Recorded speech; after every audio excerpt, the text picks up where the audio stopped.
Hello Virgo, and welcome to my channel, Tarot by Gabrielle. This is going to be a general reading for Sun, Moon, Rising, and Venus placements, looking at your connection between you and the person that you are dealing with and are needing to learn the most from right now. We'll be pulling for all three sides of the connection, so we'll look at your energy toward it, their energy toward it, and the energy in between it.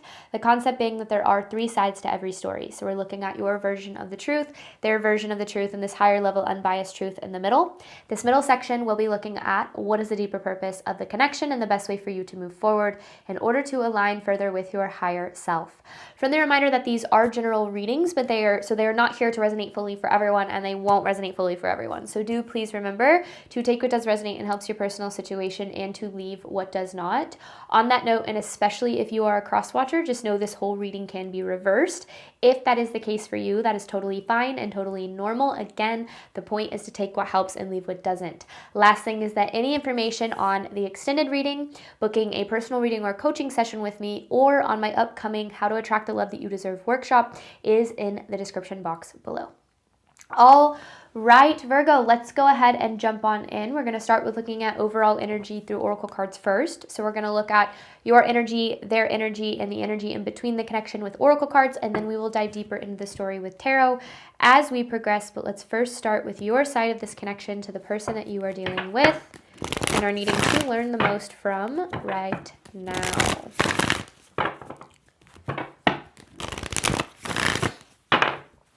This is Virgo's side of the connection toward the person they are dealing with.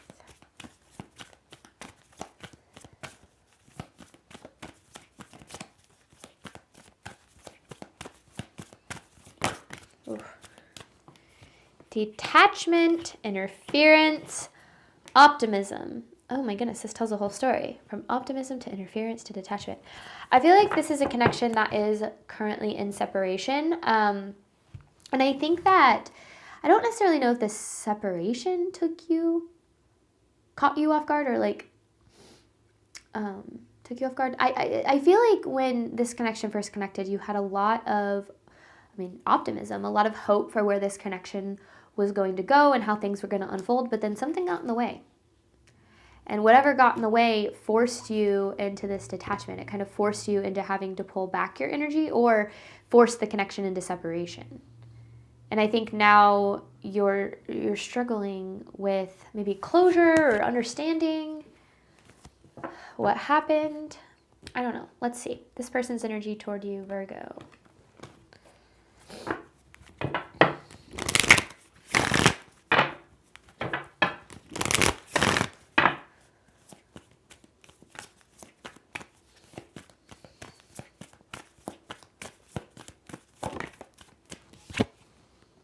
Contract.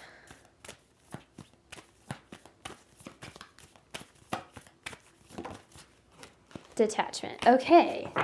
Then the underlying being soulmate recognition. I feel like this person saw a lot of the same things in this connection that you did, like when it came to potential and where you guys felt like this was going to go. But then there's something that this person is like attached to here. It's keeping them detached from the connection. This could be, this feels karmic. This feels like something karmic. Stuck in like a karmic cycle. And that doesn't necessarily automatically mean with another person. Like it could be anything. Any kind of karmic cycle that's keeping them from being able to fully invest in the connection. Truth of the connection between you and this person, Virgo.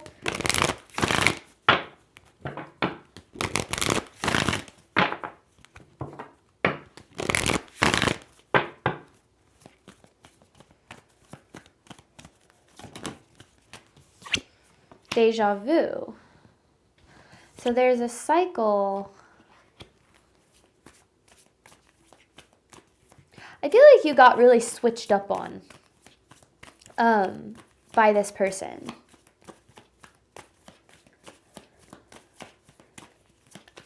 But I don't necessarily think this person's feelings for you changed.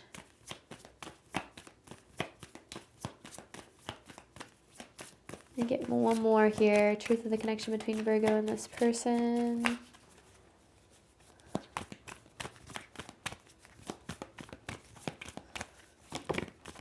2 more. Codependency with passion. So there's some sort of a cycle that you're either stuck in with this person or stuck in with this dynamic where it feels like attracting, because whatever this is made this person unavailable for this connection, like emotionally unavailable for this connection. And I think that you keep seeming to attract people who aren't available for being what it is that you deserve, emotionally, physically. And I think that that's kept you in this place of feeling really frustrated, because it's like you constantly run into situations that aren't meeting you where you do deserve to be met here. But there's like, it's like drawn into it by passion and intensity and, you know, excitement for the connection, and then just feeling like bamboozled, like you were drawn into something and then it wasn't capable of being what you deserve, and you're like, then why was I drawn into it? And I think that that's the big question, right? Why does this keep getting attracted into your life? Overall theme of this reading for Virgo.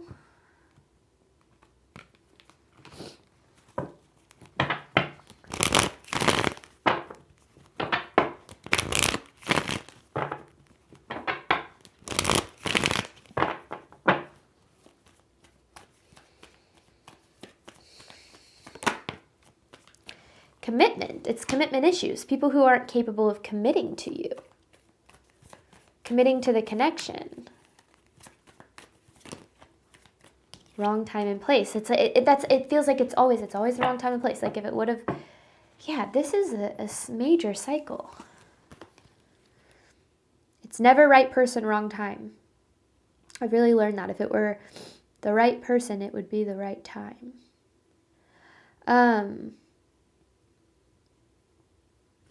So I feel like you keep attracting, and I said this already, but people who are unavailable for what it is that you deserve, for whatever reason, whether that's like there is somebody else, and you know what this is, okay? I'm not saying, oh, there is a third party and you don't know about it. Whether there is someone else, or they, you know, they're prioritizing their job, or they live, you know, somewhere else, or I don't know, like maybe addiction, things of that nature. It's like you keep attracting people that are unavailable to be what it is that you deserve. But let's look at this some more here, Virgo. Let's look at your side of this connection.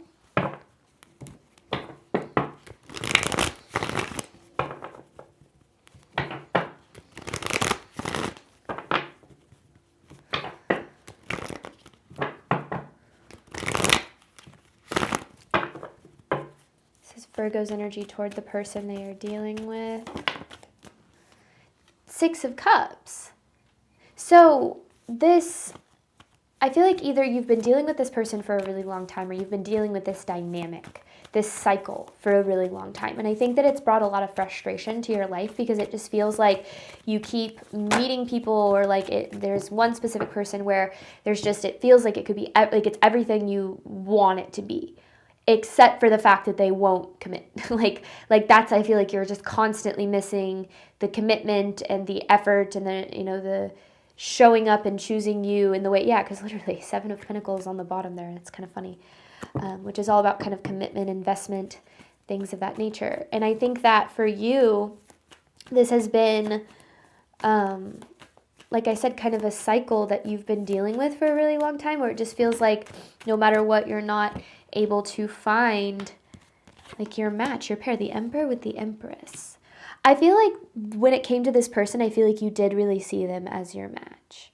Felt you really saw them as the person that was kind of, you know, able to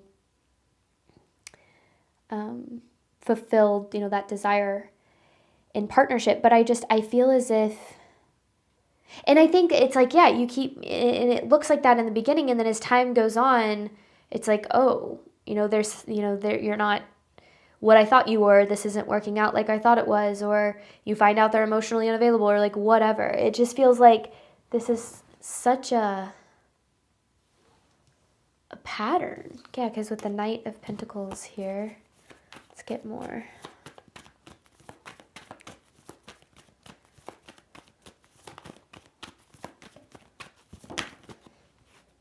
Yeah, and I think that that has you feeling really stuck. Because it's almost like feeling as if what you desire is just out of reach. This is what I want, this is what I desire, but this person won't commit, they won't choose it, they won't invest. And you deserve investment, you deserve to be chosen. Like, there's no doubt about that.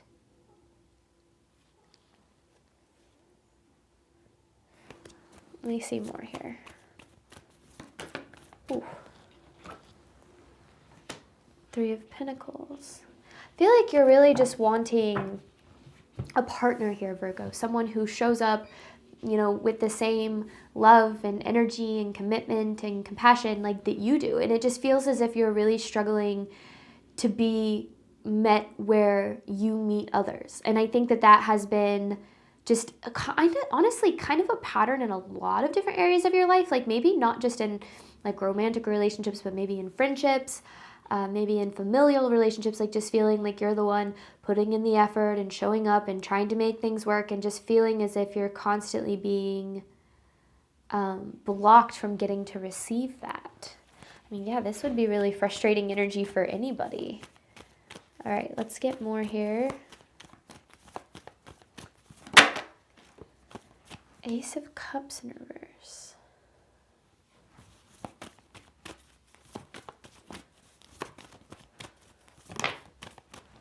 The 8 of Cups with the 7 of Pentacles. It feels like you keep getting like walked away from when you start to ask for commitment. Like, and maybe, I don't know if they walked away or if you walked away because there was like a refusal to provide you with that. I don't know. But this Ace of Cups in reverse is interesting because to me, there's something going on below the surface. There's something that keeps leading to this cycle. And it's important for you to know that this cycle is able to be broken. You're capable of having the love that you deserve, okay? Whether it's in this person or not. But there's something about, there's something Spirit's trying to draw to the surface. Some truth or clarity around why this keeps happening. Because yeah, this feels like a pattern, or this could be one person that you've just been dealing with for forever that just refuses to commit. But it's still a pattern, even if it's in one person or multiple people.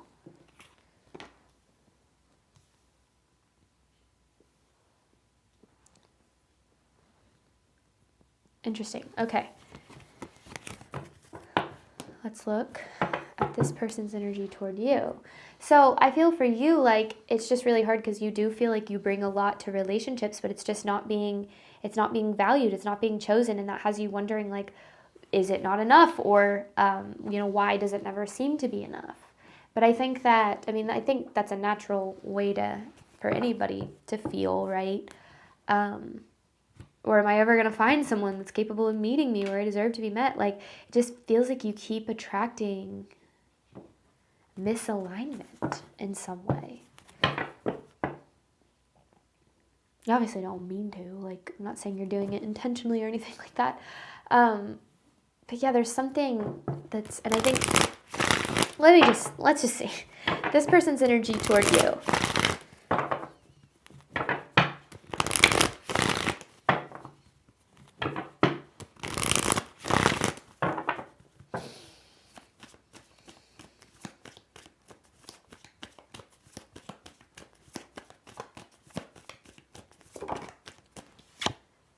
I mean, here you are. They see you. You see them as the Emperor. They see you as this Empress. You know, I feel like they see you as a match for them too. So what's the deal? But they're running from it. Knight of Swords. They're running from it.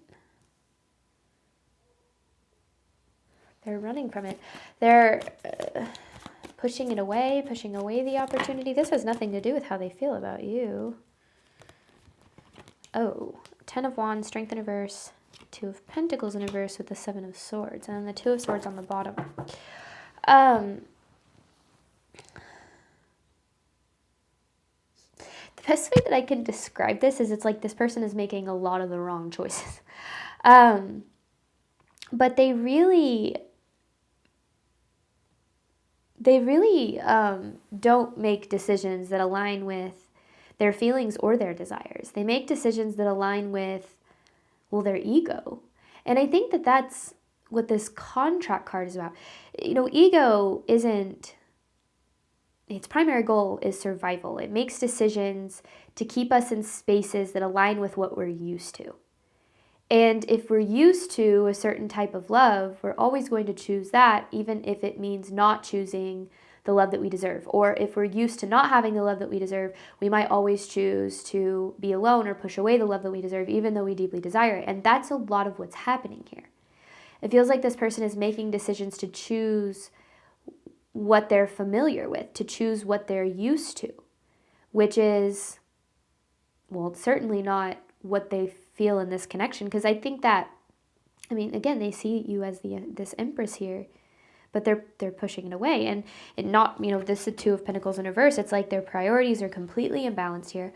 I feel as if they, especially with the Strength in reverse, the Strength in reverse is like feelings of, lacking confidence. It's almost like this connection makes them feel like they struggle to believe that they're going to be good enough for it and for you, which is so interesting because I feel like you're sitting here wondering why you're not good enough for them, but they're not choosing this because they don't feel good enough for you. Now, whether that's a conscious decision or whether they're making decisions based on subconscious insecurities, I'm not sure. And I don't really think it matters because the energy is the same. But it feels as if the commitment it's not that they're refusing to commit to you, it's that they're refusing to commit to themselves, because if they were to commit to themselves, they would show up for this in the way that, it deserves, because they desire it too. They see the value in it too. But yet they're putting their energy in things that, like in people and in spaces, addictions, I don't know. Remember, we kind of talked about that at the beginning, that don't really align with what it is that they actually desire, but align with with what they're used to. It's like they always keep themselves in the space that they're used to being, which is not having the love that they deserve. And that is incredibly frustrating for anybody, for sure. That's what it boils down to. Either it's emotional unavailability for sure, but there's, it can be avoidance, avoidant attachment style. It could be so many different things. But the problem isn't the diagnosis, and I'm not here to diagnose anybody. I'm not a psychologist. The problem isn't isn't the diagnosis. The problem is why, because I feel like it's the same pattern, even if the way that it shows up is different, in attracting either a person or certain people, multiple people, who are unavailable for being what you deserve. Who, and I said this from the very beginning, whether it's because they have a lack of healing, whether it's because they have a lack of emotional availability, whatever it is. And I think that it's like you tend to attract people, I don't know, who like need saving or fixing or to be changed in some way, which, when you attract that, because we have to start to ask the question, like, why do I keep attracting this into my life? Because we can point the fingers at the people that we're dealing with, but that leaves us powerless, right? Because we have no control over what other people do. But when we attract a certain cycle or dynamic over and over and over again in our life, the question is, why do I keep attracting this? What is this bringing to the surface for me? What is this trying to show me? And I think that that's what Spirit's trying to draw out for you when it comes to this person and this connection or this dynamic. Because, I see this all the time. We have this tendency to jump to conclusions about our future or about what's possible for us, specifically in love, if we've experienced a certain dynamic before. Like, I've always experienced relationships with emotionally unavailable people, therefore all men or women are emotionally unavailable, and I'm never going to have the love that I deserve because it just doesn't exist. But, when we experience a certain cycle, that's not a reflection of what's possible for us as a whole. It's a reflection of something that is needing to be addressed and healed within us.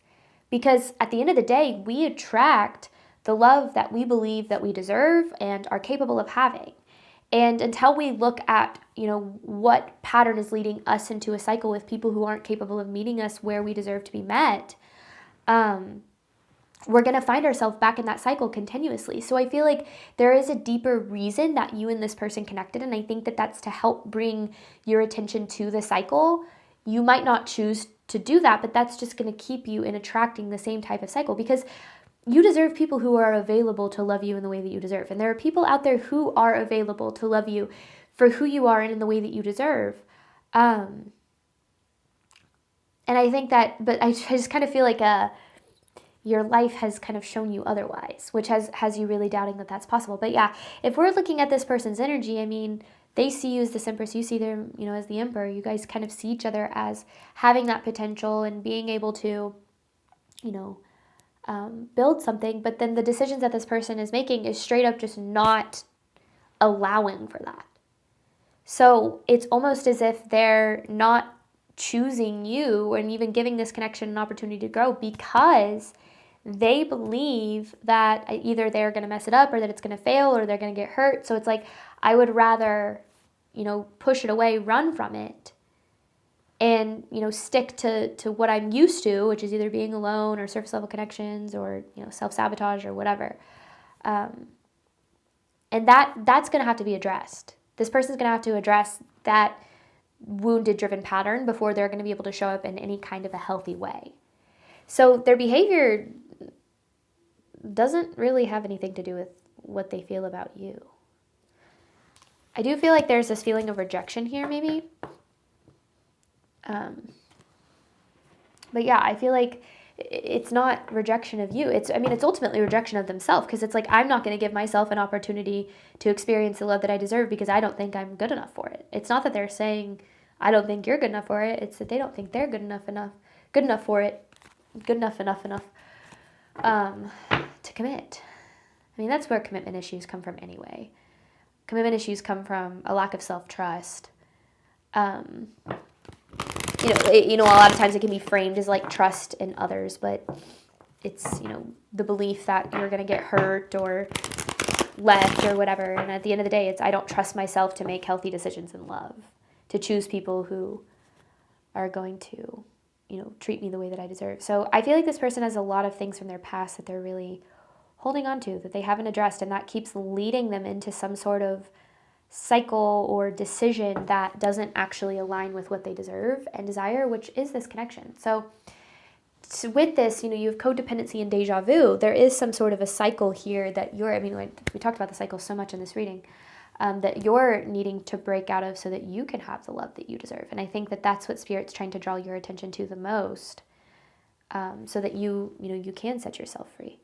But yeah, in between this, you have codependency and deja vu. I'm going to hop on over to the extended. We're going to look at the deeper purpose of the connection and the best way for you to move forward in alignment with your higher self. And then I've got an advice card to pull at the very end. Before I hop on over to that extended, I do want to reiterate that I am hosting the How to Attract the Love That You Deserve, it's just titled Attract the Love That You Deserve workshop, on February 20th over Zoom. It is a live workshop at 6 p.m. However, if you cannot make it live and you wish to be a part of the workshop, if you purchase a ticket, you will have access to the replay. I'm not sure, but I might put the replay on sale after the workshop is over. If you don't purchase a ticket, you will be able to then, but the price is going to increase to keep it fair to everyone who purchased a ticket before the workshop. So just keep that in mind. The link to that is at the very top of the description box below. As always, if you have any questions, feel free to shoot me an email or drop me a comment, and I will get back to you as soon as I can. Otherwise, Virgo, thank you so much as always for your support of my channel. I do obviously hope that this reading helped and resonated with you in a way that you were needing, and I'm wishing you nothing but love and healing and all of the wonderful things that you deserve and desire on your journey moving forward. All right, bye, Virgo.